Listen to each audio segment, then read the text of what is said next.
muita gente chega pra gente, nossa, eu admiro vocês porque vocês largaram tudo. Uau. Irmão, isso não é mérito nenhum nosso. Isso é graça do Senhor, mas você também está fazendo, você também está participando da missão de Deus. Você não precisa largar tudo. Na palavra do Senhor a gente vê chamados específicos que Deus direciona você para algum contexto. Mas você terceirizar a responsabilidade para os missionários e pastores, isso nós combatemos. A igreja inflou, a igreja brasileira cresceu para cima. A premissa ainda é a mesma, os campos estão brancos, está faltando gente. O que você diria pra pessoa que pensa assim, porque eu percebo que é um dos pensamentos, né? Eu não consegui nem alcançar Bragança.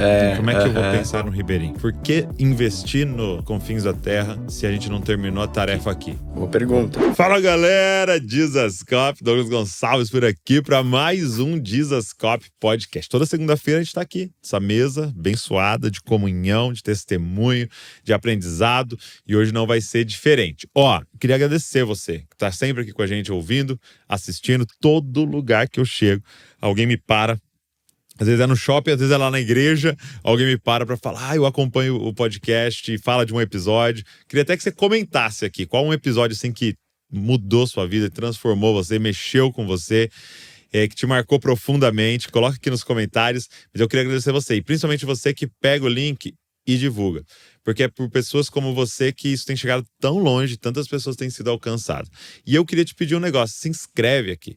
Eu sei que tem um monte de gente que assiste e ouve e que não é inscrito no canal. Só aperta o botão aí, porque aí o YouTube começa a entender que isso aqui é relevante e mostrar para mais pessoas. Então faz isso, que você vai estar ajudando a gente aqui nesse trabalho que a gente tem desenvolvido. E eu quero te fazer um convite antes da gente começar. 9 de novembro vai ter a conferência Lidere como Jesus. É a nossa conferência anual de líderes e vai ser aqui em Guarulhos, em São Paulo. Então, nós não temos tantas vagas, é uma igreja um pouco menor que nós estamos fazendo o evento esse ano, então não demora para você se inscrever. Se você é pastor, se você é líder de ministério, líder de jovens, adolescentes, líder de pequeno grupo, vem para cá que a gente vai passar 12 horas no dia 9, que é um sábado, pensando sobre como é que lidera como Jesus. Então vou deixar o link na descrição para você estar com a gente nesse ano. Beleza? Vambora? Podcast de hoje.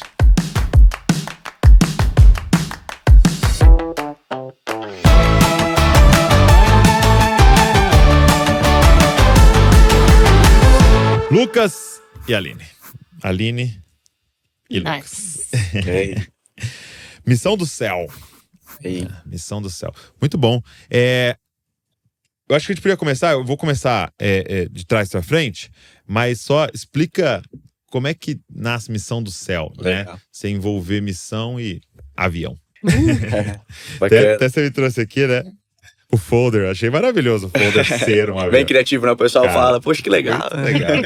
Se meu filho vê, o pessoal do marketing, o pessoal do marketing fica feliz lá, né? Mas... Olha aí.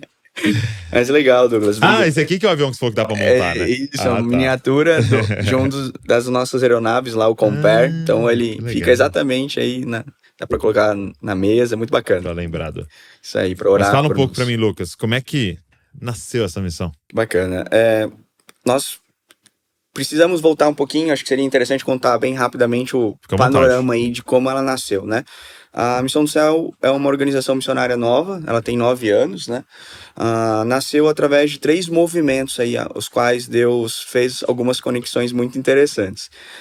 Em 2012, entre 2012 a 2015, a Aliança Evangélica Pró-Ribeirinhos, a IPR, teve o objetivo de unir alguns líderes e pastores que já estavam trabalhando com ribeirinhos. E o objetivo dessa aliança era entender como eles poderiam unir esforços e serem mais estratégicos para alcançarem os ribeirinhos. Eles começaram a perceber que tinham trabalhos se sobrepondo, chegando em lugares que, às vezes, por não ter comunicação, estavam chegando nos mesmos lugares. E é muito esforço para chegar, né? Exatamente. E eles começaram, poxa, a gente precisa conversar mais. Então, a gente precisa pensar mais estratégia juntos. E essa aliança teve o objetivo, então, de unir, né? E eles começaram a perceber algumas demandas. Uhum. Paralelo a isso, outro movimento que Deus estava fazendo era com um grupo de pesquisadores cristãos, onde o nosso fundador, o Márcio Hempel, né, ele é piloto aí já há mais de 20 anos na região amazônica, e Deus colocou no coração dele e no grupo de algumas pessoas, né, para algumas pessoas, mapearem a região amazônica para identificarem onde havia menos presença evangélica. Tá. Então esse grupo, Deus foi conectando algumas pessoas, inclusive o reverendo Ronaldo Lidório também estava nesse grupo, e eles começaram a mapear. Só que o desafio, imagina, a Amazônia Legal Brasileira são 9 estados brasileiros, aqui no Brasil, né? Precisariam fazer um recorte. E aí Deus conectou ali, colocou no coração deles, vamos começar por Amazonas.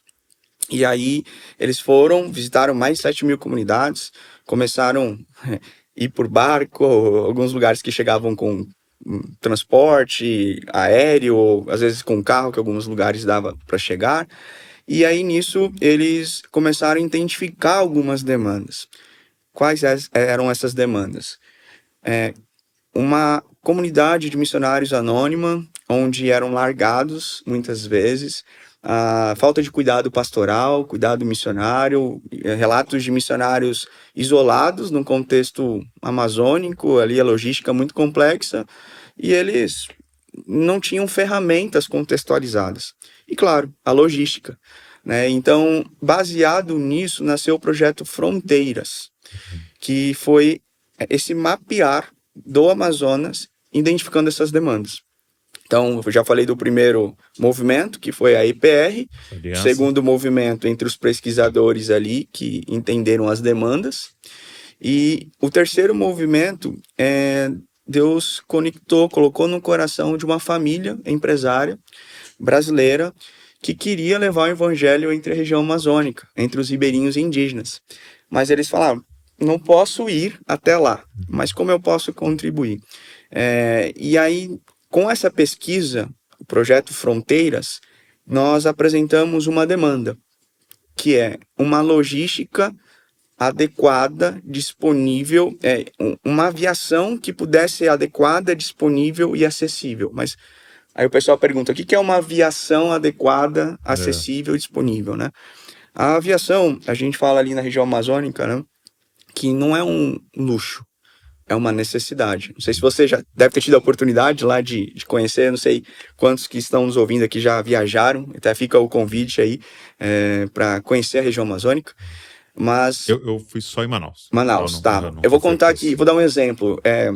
Eu não sou piloto, mas os pilotos vão contar um pouquinho com mais propriedade sobre isso, mas vamos dar alguns exemplos aqui do Amazonas. O Amazonas tem 62 municípios. 62 municípios contando já com Manaus, a capital. Se eu for de Manaus até uma cidade chamada Eirunepé, que é um pouco mais ali na parte oeste, sudoeste do Amazonas, não tem como ir com transporte carro, você não chega por terra, não tem mais linha aérea, até pouco tempo a Azul operava lá, então conseguia chegar com um avião que nós estamos acostumados a voar, né? E não está mais chegando. Então, como você chega lá? Por barco. Mas, quando está em época de cheia, você demora 7 dias. 7 dias? Para chegar de Manaus a Eirunepé. A época de seca, a qual nós estamos vivendo agora, 15 dias. Ai, mais?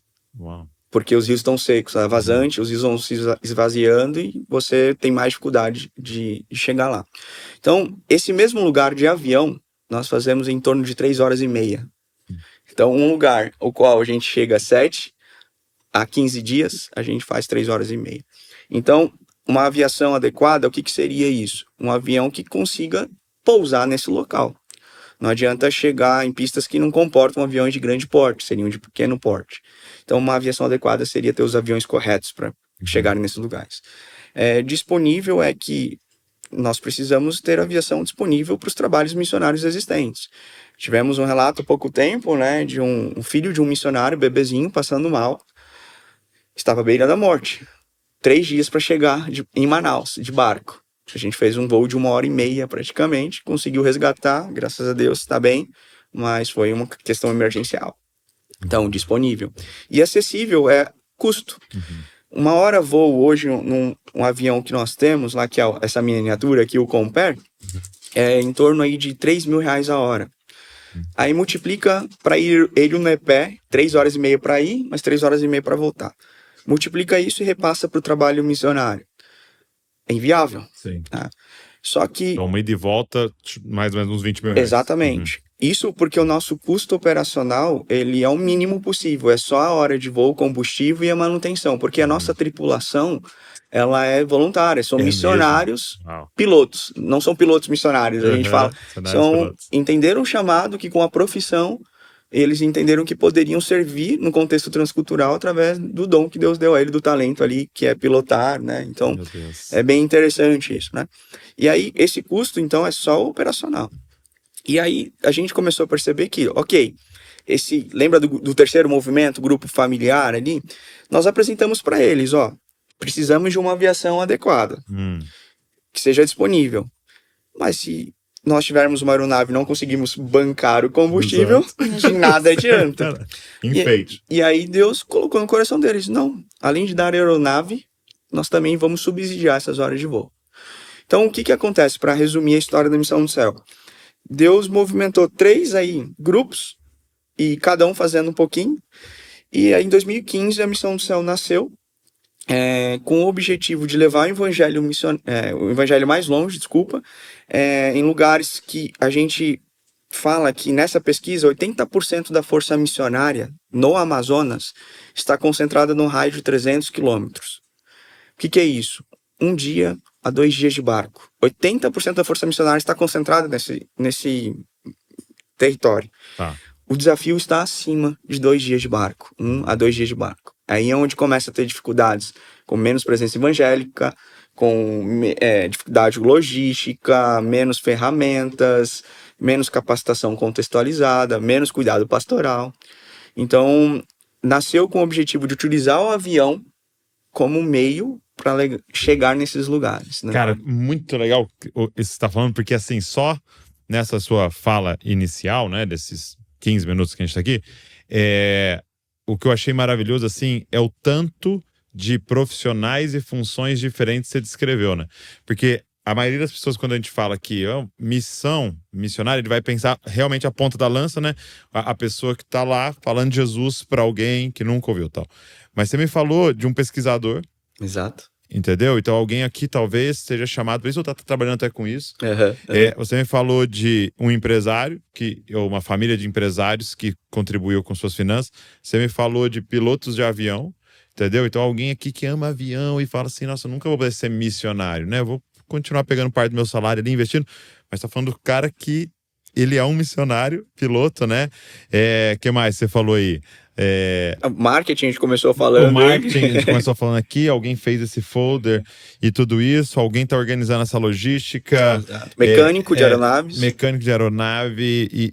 Cara, isso é muito legal, né? Pra quem tá aqui. E assim, essa parada que você falou dessa família, né? A gente quer contribuir para a pregação do evangelho entre os ribeirinhos. E eu acho isso tão importante para você que está nos ouvindo, nos assistindo, a gente chegar nessa parada de você, Deus, faz queimar em nós um povo.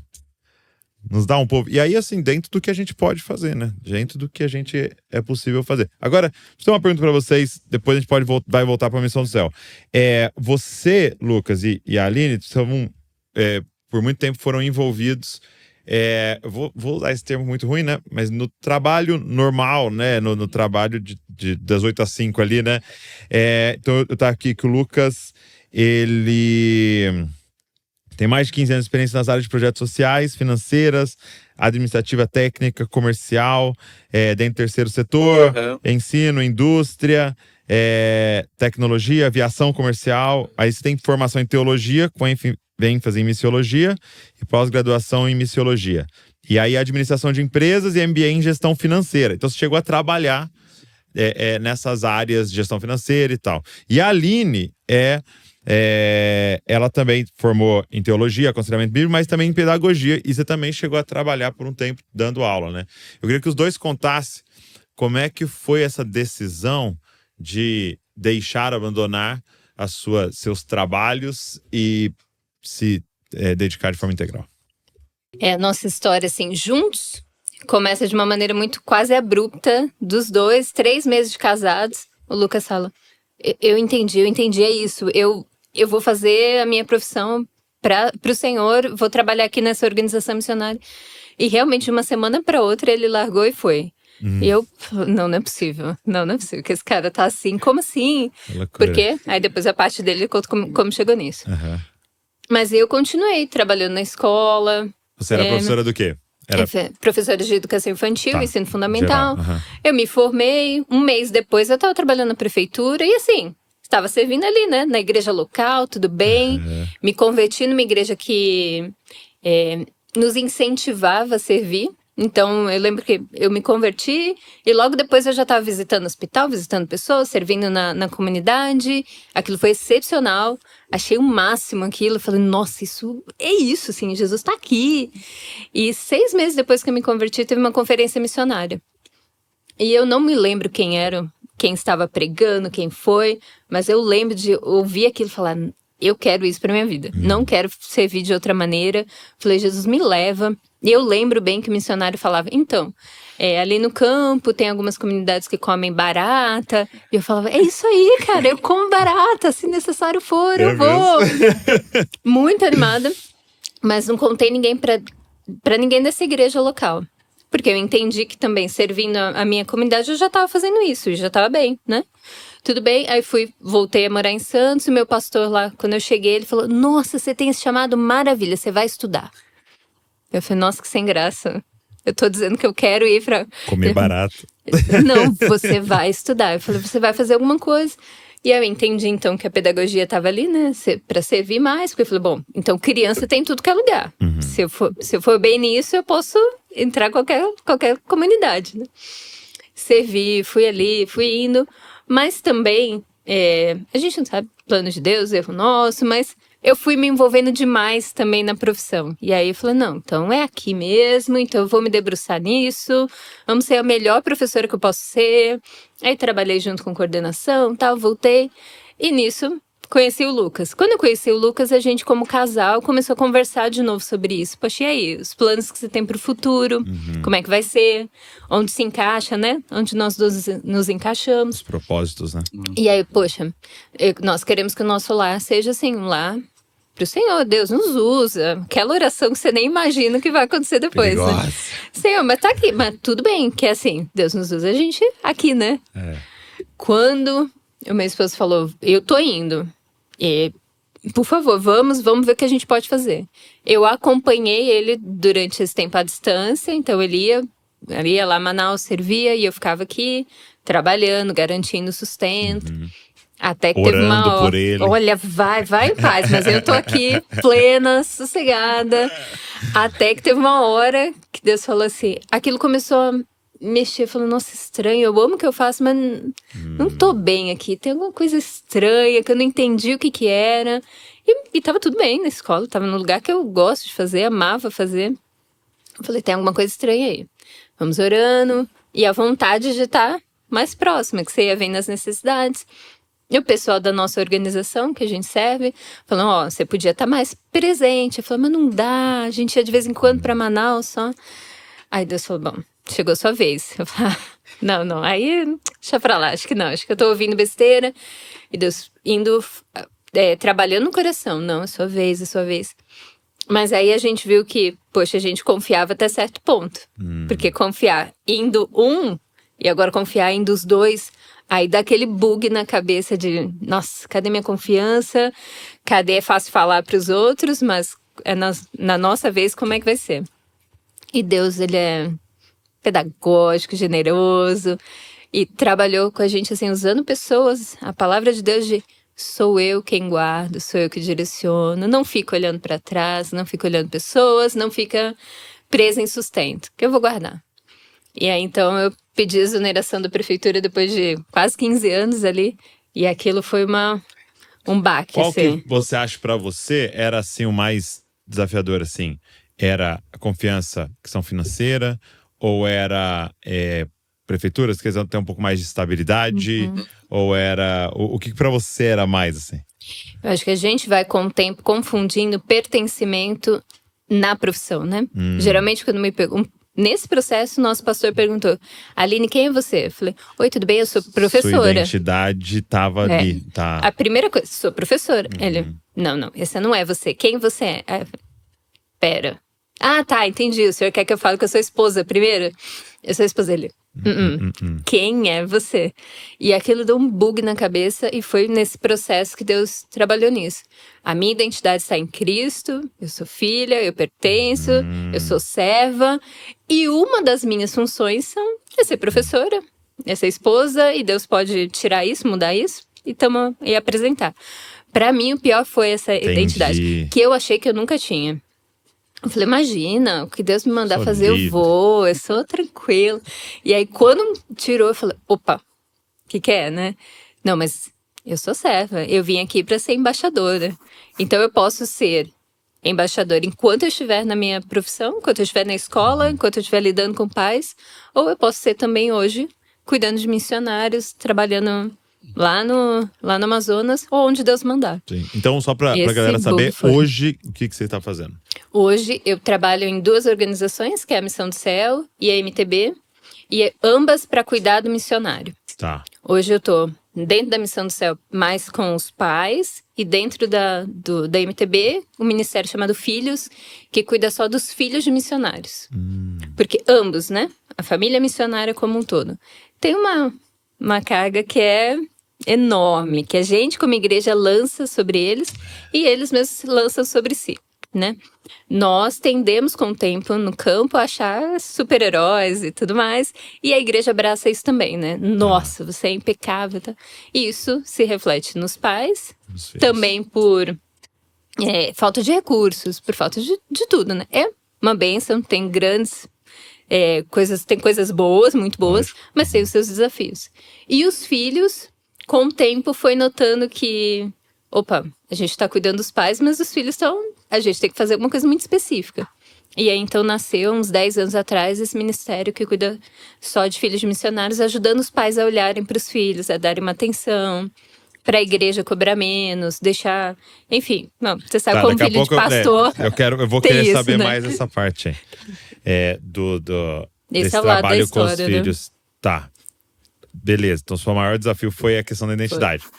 E como é que foi pra você? Também você já tava, se eu não li errado aqui, há 15 anos, né? Sim. No mercado. Foi um processo, 2 histórias bem diferentes, assim, mas com alguns pontos que tem... Algumas coisas são parecidas, né? Mas eu nasci num lar cristão. Eu tive a oportunidade de... A Aline falou um ponto muito interessante, né? Uma igreja que era intencional em envolver os seus membros em servir. Muito bom. E eu tive esse privilégio também de estar numa igreja na minha infância, adolescência, que sempre incentivou a fazer os trabalhos na sua Jerusalém, mas também recebia missionários de fora, transculturais.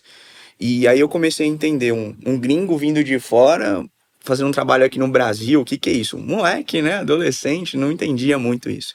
Mas como isso foi importante para o meu desenvolvimento, entender o discernimento do chamado missionário também. Porque, abrindo um parênteses aqui, é muito romântico também o chamado missionário, muitas vezes, né? O jovem, a gente sempre fala, toma muito cuidado, a gente tenta conversar com muitos jovens hoje, porque nós não somos tão mais jovens assim, né? Mas a gente passou nesse processo de discernir o chamado algumas questões bem desafiadoras. Porque, larga tudo e vai. A Aline contou um pouquinho ali, né? Foi um processo isso, não foi de um dia para o outro. Claro que, como a Aline falou, sim, foi muito rápido, aí fica para talvez um outro bate-papo, essa fase como Deus fez, sabe? Foi um processo. Mas, voltando lá, a importância de uma igreja local trabalhar isso com seus membros. De ser intencional, de não é você recebendo, ficar aqui num banco, numa cadeira, recebendo as coisas, um bom louvor, um ar-condicionado bacana, uma caixa de som interessante, né? Mas vamos sair daqui das 4 paredes. E Deus me deu esse privilégio de poder me envolver. E aí, dos meus 15, 16 anos, aquela fase de tomada de decisão, sabe? Do que eu vou fazer da minha vida? Mas eu sempre amei aviação. Aí é muito interessante, eu falo que meu pai é o culpado disso, ele me levava, eu fui criado no Guarujá, São Paulo, e lá tem a base aérea de Santos, né? E na minha infância eu tive a oportunidade de participar de algumas feiras anuais que eles faziam lá com aviação. Meu pai me levava para eu conhecer aquele mundo. Então eu cresci e eu achei que um dia eu ia ser piloto. Vou ser piloto. E aí, 2008, 2009, eu tocava na igreja, e aí eu fui para um congresso de adoração lá na PIB de Curitiba, que tinha louvação na época, né? E aí eu cheguei, eu falei, vou ver algumas oficinas ali. Só que eles tinham alguns stands de alguns trabalhos. E lá eles tinham um stand de asas de socorro, que é uma das organizações hoje, né, bem conhecidas no contexto de aviação missionária. E lá eu conversei com aquele casal, entender o que é asas de socorro e tal. E aí tinha um piloto lá. E aí ele falou, nossa, eu sou piloto missionário piloto. Falei, o que é isso? Foi aí onde Deus me abriu a mente para entender profissões e missões. E eu falei, eu posso ser piloto em missões? Ele, sim. Aquilo para mim foi... Eu falei, nossa, agora eu entendi. Eu posso fazer missões com uma profissão. Sim. Uma coisa simples, mas não é tão simples. Eu vivia um ambiente... Não é, porque a gente cresceu numa teologia dualista. Exato, né? Exato. E o que era para mim ser missionário? Era aquele aventureiro, entre aspas, né? Que largava tudo de repente, ia contar histórias tristes lá do campo para a igreja. Mas eu comecei a perceber que não era bem assim, né? E que profissões, missões ali poderia servir com os talentos e dons que Deus nos deu. Então, contando essa questão, porque eu estava já no mundo corporativo, eu tinha decidido fazer um curso técnico em automação industrial, fiz estágio na indústria, por isso que você falou indústria aí, entrei nesse contexto, mas ainda querendo ser piloto.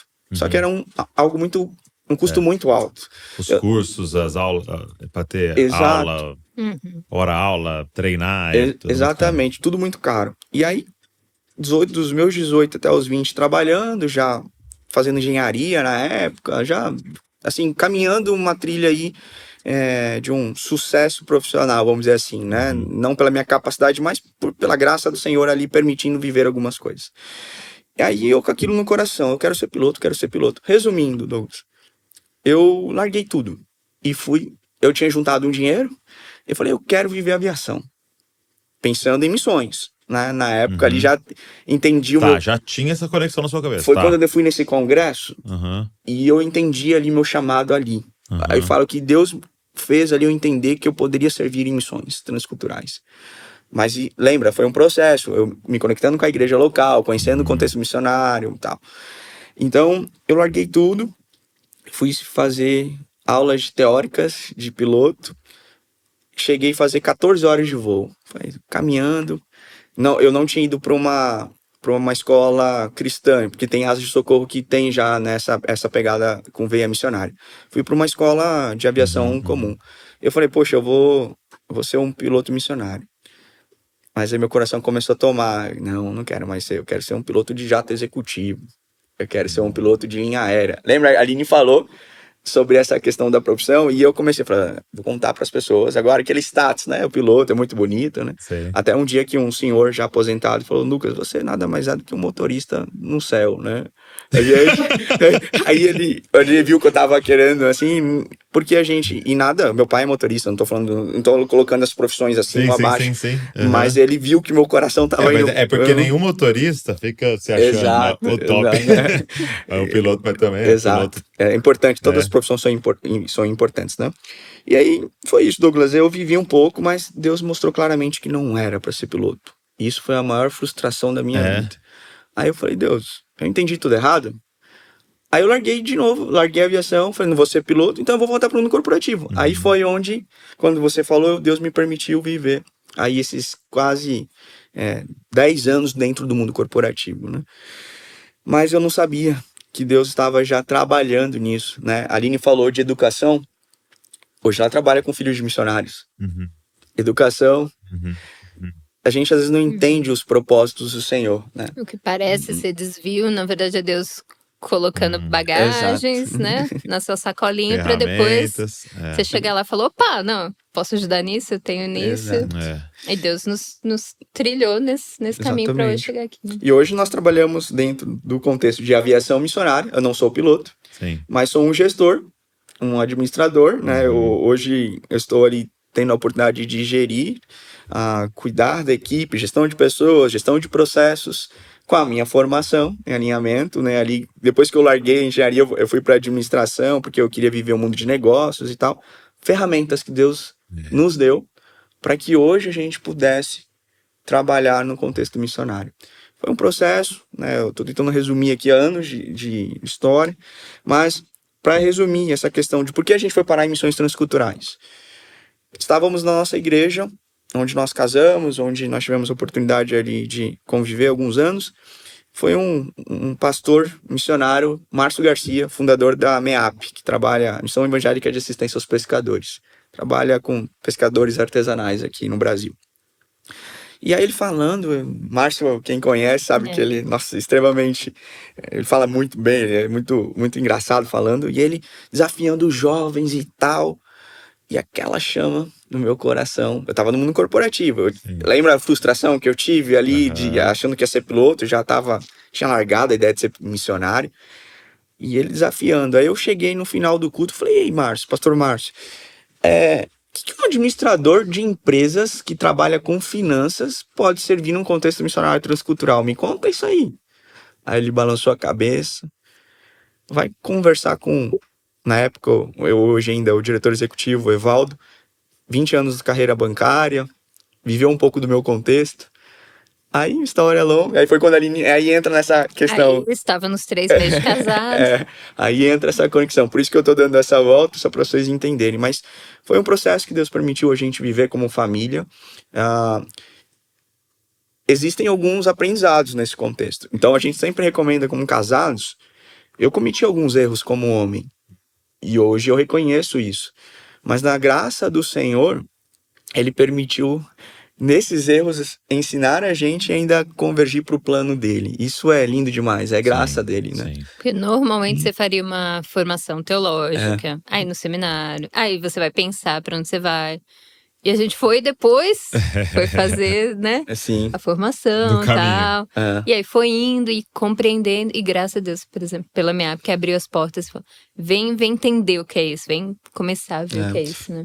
E é muito, muito legal, essa aí, uma coisa que eu falo direto para as pessoas, assim, dessa questão de várias coisas da sua história parecem bem desconectadas, porque, cara, como é que alguém ligaria paixão por avião, entendeu? Com administração de empresa, com gestão de finanças, com uma chama missionária? Tipo assim, é difícil falar assim, tem sentido. Deus vai pegar isso e tem uma função para esse cara, né? Ou pedagogia e missões e tal, e como é que você conecta isso, né? Porque, é muito doido que a minha história é a mesma coisa. É uma paixão por tecnologia, tal, uma parada com pregação e com oratória e com comunicação, e aí um amor que eu tenho por design gráfico, por essas coisas, mas eu formei em psicologia, então tipo assim e aí tem umas horas que parece, nossa Senhor, né, perdi tempo nisso, não, e aí o Senhor consegue ver e colocar no notificador e nasce, né, um negócio que só dava para ser na junção de tudo isso, né? Então, até para uma coisa que eu queria falar até para os pais que estão nos ouvindo, né? Seu filho gosta de avião, seu filho gosta de umas coisas, e às vezes você pensa que é tão aleatório, começa a observar, o Senhor já está dando pistas, porque o nosso desafio como pai e até como discipulador é ajudar a pessoa a descobrir quem ela foi criada para ser, não para quem ela tem que virar. Ele tem aquela velha frase, né? Quem você vai ser quando você crescer? Não, já é uma semente, né?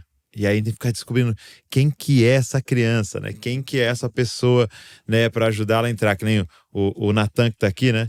Ele tem uma paixão, assim, por filmes, né? Então ele tá estudando e trabalhando para se tornar um diretor, né? E Deus usá-lo nisso. E assim, como é que a gente pode olhar para alguém que tá assistindo um monte de filme e falar, essa paixão que há dentro dele é uma chama divina que tem ali, o Senhor vai fazer algo com isso, né? Sim. Então hoje a gente pode ter alguém que gosta de jogo, tem alguém que gosta de por exemplo, cultura japonesa. Nada, meu filho agora gosta de cultura. Não, pelo amor de Deus, para com isso. Não vamos entender, será que Deus um dia não vai usar tudo isso e tal? Então eu acho isso muito legal, assim, de ouvir essas histórias do Senhor já com seus planos desde lá de trás, né? E isso nos dá, assim, a convicção de saber que ele é o dono da missão, né, Douglas? E isso também tira um peso da gente, né? Porque muitas vezes a gente acha, Deus está ali fazendo, mas porque eu abri mão, né? E isso é uma coisa que a gente combate muito. Porque é uma história romântica, eu gosto de usar essa palavra, porque muita gente chega pra gente, nossa, eu admiro vocês porque vocês largaram tudo. Uau. Falei, irmão, isso não é mérito nenhum nosso. Isso é graça do Senhor, mas você também está fazendo, você também está participando da missão de Deus. Não, é porque às vezes terceirizam isso para nós, sabe? Os pastores, os missionários. Então, a gente sempre fala, você também, né? Você não precisa largar tudo. Se Deus te chamar, amém, eu creio. Na palavra do Senhor a gente vê chamados específicos que Deus direciona você para algum contexto. Mas você terceirizar a responsabilidade para os missionários e pastores, isso não nós combatemos. Então, assim, é uma história legal que a gente entendeu nesse processo que Deus nos chamou para trabalhar especificamente com esse contexto transcultural. E outro parênteses aqui, a gente entende o nosso chamado muito como funcional. Chamado, no nosso caso, não foi chamado geográfico. Deus vai lá trabalhar na Amazônia. Nós não entendemos isso. Entendemos que, através das funções, nós poderíamos servir em um contexto onde tinha menos presença evangélica. A gente tem um interesse muito grande por povos não alcançados, povos menos evangelizados do Brasil. Então, a gente entendeu isso, né? Mas foi um processo. Hoje são quantos povos não alcançados no Brasil? Hoje nós temos aí os segmentos menos evangelizados, né? Que nós falamos. Nós falamos em torno de 8 segmentos menos evangelizados. Os indígenas, ribeirinhos, quilombolas, os ciganos, os surdos, os ricos dos mais ricos, os pobres dos mais pobres. A gente também tem esse contexto, assim, de... dentro do Brasil, a gente tem... eu falei... Falta mais um, né? Sertanejos, isso, obrigado. E esses segmentos são os povos menos evangelizados que nós... Só para esclarecer, assim, quando você fala ribeirinhos, talvez a pessoa confunde com indígenas, por exemplo. Legal. Essa é uma pergunta bem interessante, Douglas, porque os ribeirinhos aí tem uma questão histórica e talvez voltando alguns anos lá, eu não lembro exatamente, eu sou péssimo com data, mas o ciclo da borracha ali, com os nordestinos indo em direção, indo por causa do ciclo da borracha, migrando para o norte. E aí indo para as regiões mais isoladas do norte, na região do Amazonas ali especificamente também, e gerações anteriores, então assim, filhos foram nascendo, criando dentro desse ambiente e acostumaram com a vida ali nos interiores do Amazonas. Então, o ribeirinho, ele já fala pelo nome, à beira do rio, ele tem algumas questões específicas de cultura, muitos deles vivem a questão da pesca, dependente do rio, né? Por isso que nossa preocupação, e a aviação é tão importante, uma época de seca como essa, né? Não chegam as balsas com alimento, não chegam as mercadorias. Então, os ribeirinhos, eles têm alguns desafios, muitos da pesca, o açaí, então eles vivem ali à beira do rio, dependentes dessas questões, né, da plantação. O indígena, aí é um outro desafio, porque, vamos imaginar, acho que é interessante a gente pensar em nações, etnias. No Brasil, se eu não me engano, aí posso estar falando talvez... Então, só para o ribeirinho, então, assim, por exemplo, não vai ter ribeirinhos que falam outra língua. Não, hoje no Brasil, todos falam português. Legal. Tá? Agora o indígena já tem esse outro desafio. Exatamente, obrigado. Muito importante essa tua fala, porque é uma das diferenças. No Brasil, se eu não me engano, existem 300 etnias. Aí eu preciso... É até uma questão, vocês podem consultar, tem bastante dados hoje da MTB, uma ferramenta aí, uma sugestão, a Associação de Missões Transculturais Brasileiras. Legal. Tem um departamento ali que trabalha com indígenas, então é importante, eles dão os dados mais atuais. Mas assim, por alto, em torno de 300 etnias e mais de 180, eu não lembro o número do IBGE, mas 180 línguas diferentes. Meu Deus. Eu não estou sendo preciso, talvez, nos números, tá? Mas ter uma noção. Imagine isso. São nações diferentes dentro do mesmo país. Sim, por isso que é transcultural. Né? Exatamente. E aí você me pergunta, tem ainda etnias que não têm presença evangélica? Existem. Sim. Existem. Então, tem etnias que não conhecem Jesus. Que não tem nada da Bíblia não tem nada traduzido. Esse é um desafio grande, por isso a importância também da tradução da Bíblia, né? Dos tradutores, é um desafio. A gente, hoje, até um incentivo de jovens se envolverem com essa questão da tradução da Bíblia, porque é um investimento muito alto. Eu estava em BH, na Presbiteriana, com o pastor Gerê. Sim. Né? E aí tava lá o Cássio. Perfeito. E aí ele falou que teve que criar a escrita da língua para poder fazer. Eu fiquei assim, meu Deus.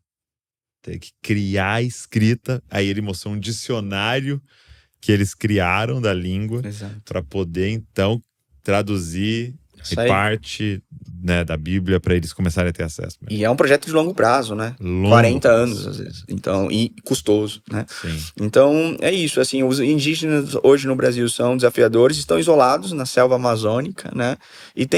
E outra coisa muito importante é porque são nações diferentes. Não é porque indígenas são iguais, sabe? Isso é uma preocupação nossa também, porque além do idioma, da língua, ele também tem culturas diferentes. Então, para pregar é diferente, para abordar é diferente. Exatamente. Então, é muito complexo. É muito complexo. O trabalho com os ribeirinhos indígenas hoje é muito desafiador. Por isso que é dois segmentos menos evangelizados. Uma pergunta, antes eu quero até falar um pouquinho sobre filho de missionário. Legal. Nós tivemos um crescimento expressivo da igreja no Brasil, né? Estava numa reunião de pastores e a gente estava com alguns pastores mais velhos, eles contando, quando a gente iniciou era 3% no Brasil. E eles até assim brincaram, estamos entregando 30%. Né? O que vocês vão fazer com isso? Então a gente teve um crescimento expressivo. Vocês sabem me informar se há mais missionários, há mais procura, há mais pessoas se dispondo a trabalhar? É proporcional ao crescimento da igreja? Infelizmente, não tanto quanto deveria, né? A igreja inflou, né? A igreja tá indo, a igreja brasileira cresceu para si, né? Você vê movimentos de igrejas enormes e que a gente comenta assim, então você ouviu falar, né? Missões, o que você faz? O que é isso? Nossa, que interessante, tá anos em igrejas enormes, né? Então, a premissa ainda é a mesma, os campos estão brancos, tá faltando gente. Tá faltando gente. Entendi. E a gente pode entender que não necessariamente você precisa estar lá para ir para missões, é a máxima que a gente diz. Esses tempos nós tivemos uma ajuda de um rapaz de TI, que ele lá de Curitiba fez todo um trabalho para nós, para nos ajudar a mapear onde a gente entrega um cartãozinho do céu, que é a Bíblia em áudio, porque ali a gente sabe que entre eles tem muita, principalmente entre os ribeirinhos, a questão do analfabetismo funcional. E aí, como eles iam entender a Bíblia? E esse missionário, ele chega, ele falou ali de Jesus uma vez, ele vai para uma outra comunidade, ele vai para outra, quando ele volta. Então, nesse serviço de discipulado, como é que fazer? Foi, então, uma outra pessoa, junto com o fundador da nossa organização, criou esse cartãozinho, criaram alguns programas de áudio, a Bíblia em áudio, maravilhoso. E aí, como é que a gente entrega? Vamos sair entregando por aí. Não, vamos prestar atenção, poxa, intencionalidade nisso. Onde foi entregue? Onde não entregamos? Esse irmãozinho tá lá, em Curitiba, e deu o tempo dele, fez toda a estrutura. Exato. E montou. Mais uma, tá uma lista pra você aqui, meu amigo. Eu acho que você não vai escapar até o final. Não existe a possibilidade de falar assim, não consigo com essa profissão não servir no campo. Deus me deu um dom que não serve pra missão. É impossível. Não existe. Eu desafio você pode mandar uma mensagem lá nas redes sociais da Missão do Céu, falar, eu sou de tal profissão, como é que eu posso servir? A gente orienta, a gente arranja uma mulher pra você lá na Amazônia. E é legal. Profissão não tem a ver com formação. Muitas vezes tem mas por que eu tô falando isso? Porque cabeleireiro, às vezes, tem a formação técnica, claro, mas tem uma profissão, eu não tenho um bacharel, não tenho uma pós-graduação, não tenho um diploma. Irmão, não é isso. Deus te deu dons e talentos. E a gente tem o exemplo de mecânicos de, não só aeronaves, mas a gente tem um projeto dentro da Missão do Céu que a gente ensina a manutenção do motor de rabetinha, que é o barquinho lá do ribeirinho. Muitas vezes esses motores quebram, e eles descartam porque às vezes não sabem trocar um óleo, porque a informação não chegou para ele. Então, aí você falou de uma profissão, mecânico, a gente precisa de mecânico. Olha aí. De carros aí, quer ficar uma semana com a gente até lá? Até o final, meu amigo, você vai ser pego. Então é legal, porque às vezes, mas eu não tenho diploma. Não é sobre isso. Mas nesse processo do Eu Chamo Aqui, então esse grupo que tá na sua vida cotidiana e tá exercendo melhor. Esses dias a gente escutou uma expressão que foi muito boa, para ter um bom assim na minha cabeça, que é: não seja medíocre. O John Haggai fez um vídeo há muito tempo antes dele falecer, de tempo já, né? Ele falou assim, pare de ser medíocre. Nós não estamos formando cristãos relevantes como a gente formava antes. Porque hoje tá todo mundo, tudo bem, não, deixa assim, mimimi, nananã. Não seja medíocre, seja o melhor que você tiver pro Senhor. Então, fazendo isso onde você está, já é bênção. Você vai alcançar, o produto que você estiver trabalhando vai ser bênção em todos os lugares, isso é bênção. Mas você pode usar esse mesmo conhecimento para levar para lá. E tem aqueles que Deus chama específico para estarem ali na ponta da lança. Olha, ele tá ali no campo, é ele que tá olhando no olho, é ele que tá sentindo o abraço, o aperto de mão, o choro do ribeirinho. E tem esse pessoal que tá no meio, que é a nossa função da Missão do Céu, a minha, do Lucas e de alguns outros irmãos pelo Brasil, que é ser missionário de base. Que não tem como estar no campo sem ter esse pessoal que tá intermediando ali. Uma ponte, né? Que é onde a gente fala, traz sua profissão, mas para ser mais intensa para ali. O seu objetivo final vai ser o coração de uma pessoa e não talvez um produto vendível, né? Então nós estamos ali para fazer essa conexão entre a igreja e pegar. Porque o que ocorreu muito no Brasil foi produtos de fora, e a gente vê isso intensamente no Amazonas. Traz coisas de fora, enfia lá e fala, se vira com isso aí. E não dá, não tem contexto, não tem sentido para eles. Eu vi agora no que aconteceu no Rio Grande do Sul, né? E com a gente aqui, a gente começou a juntar coisas para enviar para lá, e quando você conversa com eles, você fala assim, cara, isso ainda não estão precisando. Exatamente. Então assim, e a gente gente doando, gente se esforçando, gente caminhão para levar, e aí a pessoa, tipo, eu não precisava disso, né? Eu tava precisando daquilo. Então, como é importante esse meio de campo ser feito, senão os dois lados perdem tempo, né? Sim. Intencionalidade, né? Como Missão do Céu, nós falamos, resumindo, que é uma ponte, literalmente, porque a gente ouve as dores do campo missionário, entende, e em parceria com outros trabalhos missionários, a gente não faz nada sozinho, a gente apresenta isso para a igreja. E aí fala, igreja brasileira, como você pode se envolver no trabalho entre os ribeirinhos indígenas? E a gente chama para participar junto conosco, porque é a igreja quem faz. A agência missionária está ali com o know-how, com as ferramentas, com, por exemplo, os aviões.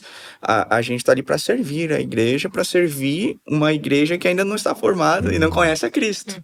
Então essa é a importância de nós unirmos esforços através dos dons que Deus tem nos dado, mas em sermos intencionais. E aí, Douglas, eu acho que é muito importante também a gente pensar, tem muitas igrejas sendo intencionais com até os confins da terra, mas tem muitas outras que infelizmente ainda não, que têm sido muito relevantes na sua Jerusalém, mas não têm sido intencional em pensar em como eu posso apoiar projetos entre os contextos transculturais, entre os povos não alcançados, os povos menos evangelizados.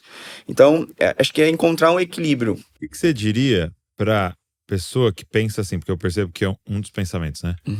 Eu não consegui nem alcançar Bragança. Como é que eu vou pensar no Ribeirinho? Sim. Né?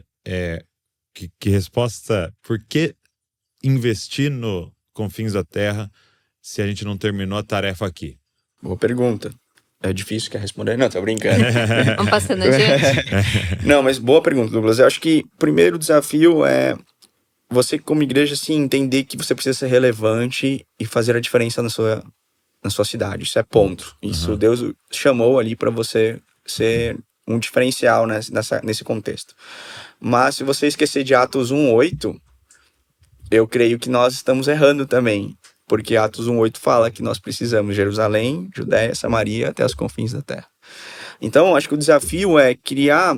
mas o que é fazer missões num contexto isolado? Você não precisa, talvez, enviar centenas de reais ou milhares de reais, porque a sua igreja talvez não tenha condições ainda de conseguir, às vezes, dar o sustento necessário para os projetos ali. Mas você pode ser intencional em orar por esse povo. Simples, né? Mas a gente às vezes nem faz o movimento de oração para um povo não alcançado. E a gente tem várias ferramentas hoje, né? Uma delas, Joshua Project, que fala um aplicativo que todo dia tem lá um povo não alcançado. Então, como que é o nome? Joshua Project. É um aplicativo, ele tem o nome em inglês, mas ele tem hoje a versão em português. Olha, e são ferramentas que... Fica a dica aí, galera. É muito interessante. E a igreja já pode ser intencional, né? Então, convidar agências missionárias para falar na sua igreja, por exemplo. Talvez uma outra sugestão de... Quero ouvir mais sobre ribeirinhos indígenas ou sobre um outro contexto. Eu acho que a igreja, ela precisa lembrar que tem várias formas de a gente se envolver com o contexto transcultural. E a gente precisa estar atento, porque tem vocacionados nas nossas igrejas locais. E você não dá a oportunidade de ele conhecer esse contexto é um erro. Porque assim, mas eu não... Às vezes eu sinto pastores, né? Tenho medo de perder aquele jovem com potencial, né? Poxa, ele tá servindo aqui com tanta competência. É Deus que leva. Exato. O movimento, a missão. Essa intencionalidade de falar, porque você não sabe quem vai ser. Ponto. E se olhar para o todo, é realmente, nossa, desafiador. Falar, nossa, esse é imenso. Mas olha quantas igrejas vão alcançar Bragança, não tem só uma, né? Sim. Imagine uma igreja daqui, ela não vai alcançar tudo, mas tem vários. Quem não vai lá, vamos juntos, mas entendendo que é o corpo que vai, com esse know-how de fazer uma viagem, de fazer uma... O pouco que se faz, se todas as igrejas... Não, gente, é sério, todas as igrejas evangélicas do Brasil... Se todo mundo tivesse feito, é uma vergonha para nós ainda ter missionários estrangeiros no Brasil. Porque assim, a gente já seria capaz de fazer tranquilamente os nossos próprios recursos. Mas a gente ainda capta um pouco aqui, porque a igreja fica, não posso. Não pode. Se a gente for generoso nisso, nos recursos e nos dons, a gente alcança, assim, é claro, o Senhor usando, né? Claro. Mas Deus usa essas ferramentas, né? As pessoas. E é isso, porque quando você percebe que a igreja primitiva já estava no movimento de ficar só em Jerusalém, né? Ele já estava no movimento de ficar ali assim, né? E talvez foi até nesse coração. Peraí, vamos terminar Jerusalém pra gente ir então para as outras, né? E claramente, né, o texto vai dizer que vem uma perseguição para espalhá-las, né? Primeira diáspora ali dos cristãos, né? E aí eles já começam a ir para outras cidades e começar o trabalho. Jerusalém continua tendo um trabalho lá, mas já começa nas outras cidades, né? Paralelamente, né? Ao mesmo tempo. Perfeito. Né? E saber o quanto também muita gente veio pro Brasil também, né? O quanto você não consegue ir pra Índia, mas gente, de repente tem indiano na sua cidade, tem haitiano e tem... Fora isso, né? Fora, né, esse movimento que Deus faz, então só ficar atento. Sim, e nós temos percebido isso no movimento, Douglas, acho que movimento missionário. As igrejas também querendo buscar essa intencionalidade de se aproximar das agências, e a gente também, como agência missionária, ser intencional de aproximar, porque somos um time, né? Nós não estamos fazendo nada sozinhos. Então, minha sugestão seria, igrejas, tem muitas ferramentas hoje no Brasil. Movimento Perspectiva, você entrevistou aqui o Flávio Ramos, né? Tá aí um movimento hoje que tem um curso, 12 módulos, para que você desperte a sua igreja a entender o que é fazer missões entre os povos não alcançados, o amor pelos povos não alcançados, né? A gente tem um G1000, que hoje é um curso de gestão de missões de uma igreja local que quer formar um conselho missionário na sua igreja local. Então, assim, hoje existem ferramentas no Brasil. Então, a minha sugestão seria, igreja, ok, é desafiador mesmo pensar em ir para a Índia, como a Aline falou, mas já temos missionários lá, precisamos de mais, como a gente precisa de mais no ribeirinho e indígena, mas já tem gente trabalhando, então assim, procure intencionalidade, né? E a gente também, nosso desafio aqui como agência missionária, como parte do movimento, é ser intencionais em fornecer essas ferramentas para as igrejas, né? Então tá, aí eu queria fazer uma pergunta, que hoje assim, quais são os principais desafios com os filhos dos missionários, assim, que vocês envolvidos com isso hoje, assim, quais são os principais desafios? Para eles, imagine que os pais têm seus desafios, mas eles já se formaram enquanto pessoa, entenderam o chamado e se dispõem. O filho não. Então, por muitas vezes, o que impacta da vida do pai vai impactando na vida do filho, que ele vai vivendo, dependendo de onde ele está, o contexto que ele está, o que ele tem que abrir mão para isso. Muitas vezes, assim, em alguns contextos brasileiros, os filhos são retirados dos pais, assim, intencionalmente. O pai deixa numa escola em tempo integral, internato, e vai trabalhar numa aldeia porque não tem lá, né, conexão. Então, tudo isso vai revalido neles. Mas principalmente essa questão que eles ainda estão trabalhando em identidade, quem sou, normal, todo adolescente passa por uma crise de onde estou. Só que ele tá nisso num campo onde ele nem é reconhecido onde ele está, ele é estrangeiro.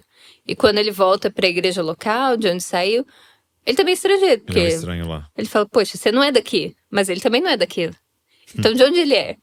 Então, essa relação que ele tem com ele mesmo, com a missão, e algumas missões deixam claro assim, você não é da missão, seus pais são.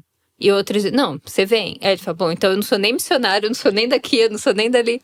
Então, a gente ajuda só a entender isso, qual que é o papel dele nesse processo, o que é o plano de Deus, que isso é, nossa, incrível, Deus o chamou sim para estar com seus pais, ajudar os pais a encaixarem isso, porque muitos pais usam os filhos como ferramenta no campo de, olha, vai lá, conversa que a gente abre uma porta, que a gente vai conviver com os vizinhos, com coisas. E a criança, ela é criança, ela não é um missionário. Sim. Mas sim, Deus pode usar, ter ali, mas por muitas vezes coloca um peso muito além do que deveria, né?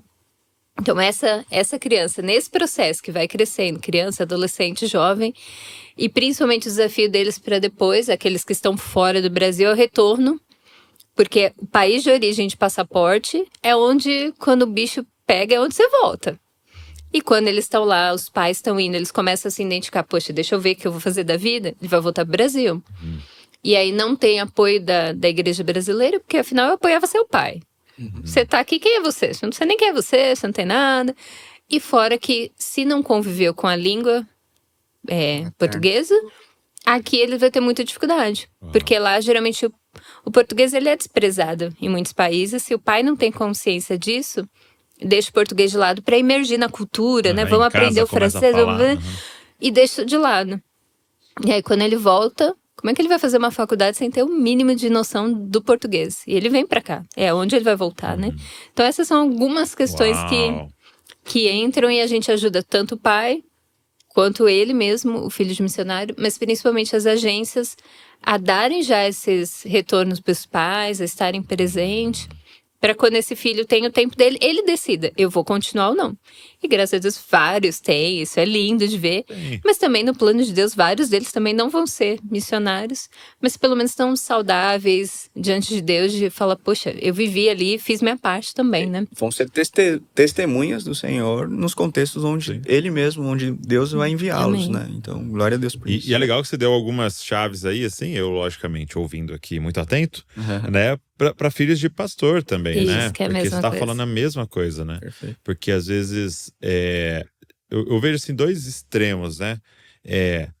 O parecer que é isso que você tá falando, que eu sou pastor, eles não são, eles não como você disse, eles não escolheram, né? Isso, eu escolhi, a Val escolheu, mas eles não escolheram. Então precisa ter essa noção, mas ao mesmo tempo é incluí-los dizendo, a nossa família tá em missão, né? Bora. Isso aqui é nós juntos. Então a gente começou a fazer isso, assim, quando a gente ia viajar para pregar, falando, seguinte, eu e a mãe vamos lá pregar, tem um povo lá que a gente quer alcançar, então vocês vão ficar aqui, quero que vocês ir orando, hein? Aí a gente ligar para eles, falar, foi incrível aqui, não sei o quê. Para eles serem incluídos. Às vezes, algumas vezes eu levei eles juntos e tal, eles verem, né, acontecendo. A mesma coisa que na igreja local, né, é a gente, nós estamos fazendo e tal. Mas, ao mesmo tempo, não deixar a galera colocando peso, né? Eu lembro Israel Subirá, filho do Luciano Subirá, falando, né, que um dia perguntaram para ele, cara, como é que é difícil, assim, ser filho de pastor? Aí ele falou, não, cara, difícil é ser filho de Deus. Muito bom. Esse que é o peso, filho de Deus, né? E se são criados alguns estereótipos também, né? Sim. Que essa responsabilidade que o filho de pastor, filhos de missionários levam. Não pode brincar na igreja ali. Tá filho de missionário, filho de pastor lá. Você imagina que meu pai era conhecido no Brasil inteiro como pastor da família. Pronto. É o exemplo. Eu lembro máximo. de eu bagunçando assim, escolinha, entendeu? E aí eu ouvi isso, lá, filho do Josué. É o exemplo. A igreja cobra essa perfeição de que ninguém vai ter. É uma criança, gente. Uma criança que vai brincar, vai se divertir. Mas a igreja cobra também do outro lado É o conhecimento que o pai tem, que é assim, Exato. nossa, você não sabe tal história bíblica? Canta agora. Exato. Olha que bonitinho ele. Parece, uma vez usar essa expressão que parece artista de circo. Nossa, você bota lá e depois você fala, olha que legal. Não, é uma criança, deixa brincar, deixa subir na árvore, deixa participar. Sim. Quando chegar no Brasil ou vier das comunidades, tá na sua igreja local, cara, leva pra brincar, leva pra fazer coisas que eles não têm acesso numa aldeia. Eles abriram mão junto com os pais de recursos que tem por aí, que estão espalhados por aí, eles não têm. Então deixa brincar, deixa participar. E aí vamos ver uma vida saudável, sim, com os pais disso, né? Entenderem esse papel deles também nessa grande missão de Deus. Agora, você brincou no meio, falando, né? Manda uma mensagem lá, né? No Missão. Como é que é o @ do Instagram? Missão do Céu. Missão do Céu, né? Missal do Céu. Isso aí. Então, manda uma mensagem lá. A galera pode mesmo mandar uma mensagem lá, pedindo perguntas, pedindo orientações, ou falando, eu tenho essa profissão. Isso aí. Ou às vezes alguém é apaixonado por avião aí, que tá nos ouvindo e que deseja uma orientação, pode mandar? Por favor, a gente vai ter a maior alegria de poder respondê-los, contar um pouco. Muitos jovens nos procuram, né? E a gente gosta disso aqui, semente da mesa, assim, às vezes é online, mas ouvir a história dele, do que Deus está colocando no coração. A gente tem esse processo de mentoreamento muito forte com a gente lá, de que assim, vamos acompanhar, eu quero entender o seu chamado, caminhar, como está a sua vida na igreja local. Então, assim, os jovens que querem compartilhar, não só jovem, o adulto também, né, o idoso, mas fiquem à vontade, pra gente vai ser a maior alegria. Legal. Quer dizer que você pode fazer isso em qualquer lugar, né? Você pode pegar, às vezes não é com a Missão do Céu, mas às vezes você já tem contato com outra organização, vai lá, faz algum projeto do seu bairro. Mas se for na Missão do Céu, manda lá a mensagem e fala assim, eu quero participar e eu trabalho com isso, eu posso doar meu tempo assim, quero. E a gente ajuda a conectar. Porque como eu falei, a Missão do Céu, ela não vai trazer para si, mas para as outras organizações que estão ali no Amazonas, então a gente pode conectar com várias, Só diz, aí, eu quero, eu vou. Coloca lá, eu quero, vim do Dizascope, me dá um desconto. Legal. E você tinha falado de uma história muito legal, né? Fala pra gente, daquela esposa que lia. Eu acho que a aviação missionária, assim, é interessante fazer aqui ser intencional. Não é só logística. É parte também, a gente leva os missionários, supre com algumas demandas, mas a Missão do Céu ela tem alguns projetos, né? E aí essa história que eu queria compartilhar, assim, foi dentro de um projeto. Na Missão do Céu, eu falei um pouco do cuidado pastoral, né? A Aline falou um pouquinho disso, é a área que ela trabalha junto com a Keila, as líderes, e ali com uma equipe muito legal. E a gente tem um curso chamado Cuida de Ti. É um livro e que foram alguns missionários, pastores, desenvolveram nas 6 áreas, né? Emocional, educacional, espiritual, familiar, financeiro. E são artigos de como o missionário pode cuidar de si. Tá. Que é a orientação para Timóteo, né? Exatamente, é em cima desse texto. E a gente foi, antes de levar esse curso, a gente foi entender as dores no campo, então a gente foi lá conhecer. E aí a gente falando ali das ferramentas, apresentando as áreas da Missão do Céu, capacitação, o cuidado, ferramentas, pesquisa missionária. Um dos pastores ali, o líder, né, um dos líderes de uma comunidade bem pequenininha, né, bem pequenininha mesmo, ali em um município do interior do Amazonas, ele veio falar, nossa, muito legal poder conhecer essas ferramentas, eu não sei ler, eu tenho um desafio grande, eu preciso pregar a palavra de Deus, eu sou um dos líderes aqui, mas minha esposa sabe ler um pouquinho. E como eu me preparo para pregar? Ele falou, a minha esposa, em torno de 4 a 5 dias por semana antes do domingo, ela lê para mim a palavra de Deus 6 horas em torno por dia, para eu ouvir, processar, memorizar algumas partes, porque eu tenho temor de falar aquilo que não está na palavra de Deus. Aquilo me quebrou de um jeito, porque assim, eu lembrei a gente gosta de ler e tal, eu tenho umas 10 bíblias lá de estudo e tal, e aquele cara não sabia ler. Então, adianta eu chegar assim, toma uma bíblia aí pra ti, irmão, leia, não vai? Por isso que a gente trabalha com ferramentas, que a Aline falou do Cartão do Céu, que é a Bíblia em áudio, com mais de 1.300 horas de programa de rádio da HCJB, que é um parceiro lá em Curitiba, que é uma rádio mesmo, a Voz dos Andes. Então, Douglas, a importância, assim, aquilo ali foi constrangedor. Porque quando a gente volta do interior, a gente tem a oportunidade de ir para os interiores, trabalhando aí com essas áreas, a gente percebe um evangelho muito simples.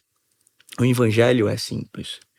E quando eu falo simples, é no sentido de nós, às vezes, criamos muitos processos, a gente burocratiza muito. E ali Deus está falando só, prega Jesus, fala sobre o evangelho, fale sobre Jesus. Claro, capacitação é importante, a formação, você levar ferramentas contextualizadas, mas eu me sinto muito constrangido. Às vezes a gente fala, vamos lá levar algumas ferramentas, vamos ajudar os missionários. O nosso foco na Missão do Céu é muito fornecer ferramentas para o líder, para que o líder possa replicar isso, né? E dar continuidade. E a gente sai dali encorajado. A gente que sai. Nós, a gente né? sai ali, Deus, obrigado, porque o Senhor é um Deus vivo, é o Senhor que é dono da missão. Esse encontro de pastores, eu ouvi algo que me lembrou até, reacendeu uma chama, que é antes de Deus estar assim, preocupado com o resultado que você vai dar, a grande questão para ele é quem você está se tornando ao tentar dar esse resultado, né? Então, ele tem muito mais. Ele não vai chegar lá e falar assim, e aí, quantas horas de voo vocês organizaram? É muito mais, e aí, quem você se tornou nesse processo, né? É isso que fica, né? Muitos vão chegar, eu profetizei em teu nome, eu curei em teu nome, expulsei demônio em teu nome. Mas quem você se tornou nesse processo, né? Faça de mim você que continua praticando a iniquidade, né? O pregar, o curar, o expulsar demônio não te transformou, né? E eu acho que isso é tão importante, né? A gente vai sendo transformado, né? Meu trabalho aqui, né? A gente faz o podcast e tal, mas, cara, eu saio daqui, entendeu? Todos os dias, assim, extremamente encorajado. Vocês estavam aqui, né? Na gravação anterior, e cada podcast, assim, eu vou sendo transformado pelo Senhor, assim. Isso é muito legal. Cara, obrigado. Obrigado por esse tempo. Obrigado pelo trabalho que vocês têm desenvolvido, estarem aqui, compartilhando e se disponibilizarem, né? Eu queria encorajar muito você mesmo. Vai lá mesmo, assim, para eles não darem conta mesmo, assim, das mensagens. Legal. Lógico, segue lá para vocês acompanharem. Mas, assim, eu queria encorajar você em relação a esse podcast de que não tem desculpa, entendeu? O Senhor deu um dom para você devolver, para você achar as pessoas que é para você derramar a sua vida, para achar a forma de glorificar Deus e pregar o evangelho através daquilo que ele te deu. Médico, dentista, manicure, jogador de futebol ou mecânico. O Senhor tem algo para te entregar através disso, ou entregar dele através disso, e que você saia encorajado daqui. Obrigado, meus amigos. Nossa, que agradecemos. Obrigado, hein? Prazer. Aline, honra demais. Vocês vão lá na Desascope School agora, né? Vamos conhecer lá um pouquinho. Isso é um privilégio para nós. Obrigado. Formando uma galera. E eu queria até te encorajar, você que está aqui com a gente, que abriu a turma, ou abriu as inscrições para a turma de 2025 da Desascope School. O que é a Desascope School? Uma escola missionária nossa de 1 ano aqui. Você vai morar 1 ano em Bragança Paulista, participar da família Desascope e ser treinado aqui por um time maravilhoso, liderado pelo Michael e pela Vivian Barroco. Ter aula, eu dou aula lá, vários vão dar aula lá para você. E a gente quer formar você primeiro em devoção, discipulado, plantação de igreja caseira e também empreendedorismo. Então você vai ter aula de todos esses assuntos e missões, claro, né? Tudo envolvido em missões. Então, você vai fazer uma viagem missionária no meio do ano, uma viagem missionária no final do ano. Então, se você sente que Deus está te chamando e isso faz sentido para você, eu queria te encorajar a se inscrever. A inscrição, na verdade, é só uma aplicação. A gente vai fazer entrevista com você e tudo mais. Mas nós só temos aqui 90 e poucas vagas, no máximo 100 pessoas. Então, o ano passado se inscreveram 600 e a gente tentou entender ali com o Senhor quem que ele queria enviar. Então, eu queria que você se aplicasse, se é você que vai ser chamado para isso para 2025. Eu sei que o Senhor sabe as pessoas que devem vir e a gente quer pensar isso junto com você. Então, vou deixar o link aqui na descrição. Clica aí para você fazer a sua aplicação. A gente vai entrar em contato com você e começar esse processo aí para a gente fechar a turma de 2025. Beleza? Então, beleza. De novo, pega esse link, manda para uma galera aí para que mais pessoas tenham acesso a esse tempo abençoado de mês. Deus abençoe você e não se esqueça, você é uma cópia de Jesus. Valeu.